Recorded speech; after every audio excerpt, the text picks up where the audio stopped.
Hello family and welcome back. So one of my subscribers requested I do a tutorial on how to make a puff sleeve. That's what I'll be showing you guys today. And to be clear, there are 3 types of puff sleeves. This is just one of them. So let's get started. I previously did a tutorial on how to draft a basic long sleeve. I explained why the front and the back parts of the sleeves are in different shapes. It's because the front and the back armholes differences, and that's why it's like this. I'll put the link in the description, guys, check it out. For this tutorial, I'll use the pattern I drafted to make the puff sleeve, though with some few changes. Here is the front and the back. Normally I use this for a simple basic sleeve, but not when it comes to other sleeves like puff and gigot. And that's why I'll shape the back part of the sleeve as the front first. So this way, it will be easy slashing and spreading. From there, I'm going to measure 6 inches down from the top edge, that's the shoulder line. Using 7 inches is still okay. And then I'll draw a straight horizontal line passing through that point. Having done that, I'll draw another vertical line at the center from the horizontal line to the bottom edge. I'm doing this since I want to slash and spread the sleeve. The upper part is to remain as it is, so I'll only be slashing and spreading from the horizontal line downwards.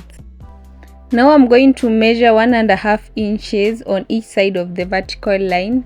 2 slashes is enough, that's why I'll only measure twice. And after I'm done with that, I'll go ahead to draw vertical lines passing through the marks from the horizontal line down.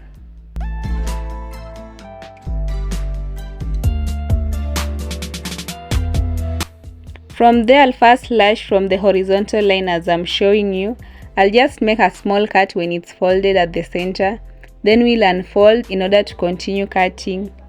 And note that I'm not cutting this piece all out. The same will apply on the other side. Once I'm done with that, I now want to slash from the center line, but this time I'm cutting it all out. And then for the rest, I'll slash from the lines. Will not cut them all out.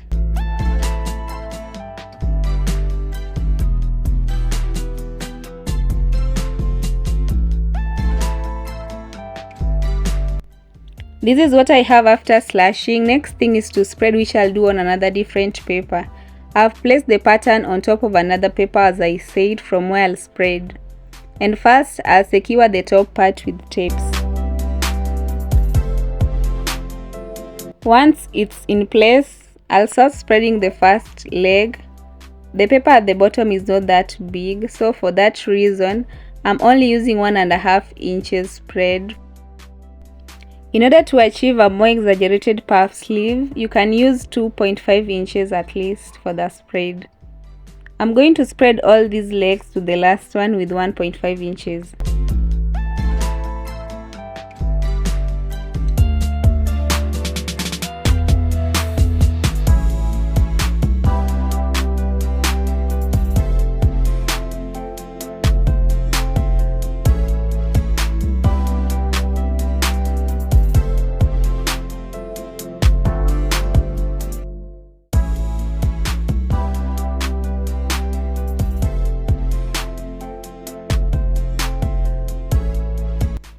This is it after spreading all the legs on the pattern paper.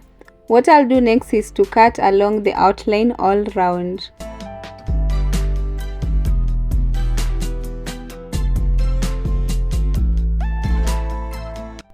I'm done cutting, guys. I now want to trace this on the fabric.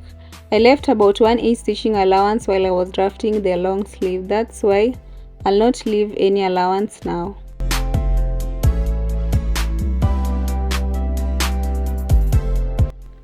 And that's it. I want to quickly show you what to do with the sleeve next.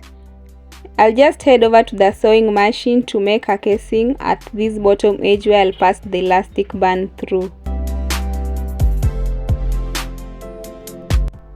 Here is the final look of the puff sleeve. Kindly don't forget to subscribe, like and leave a comment down below. I'll meet you guys in our next tutorial.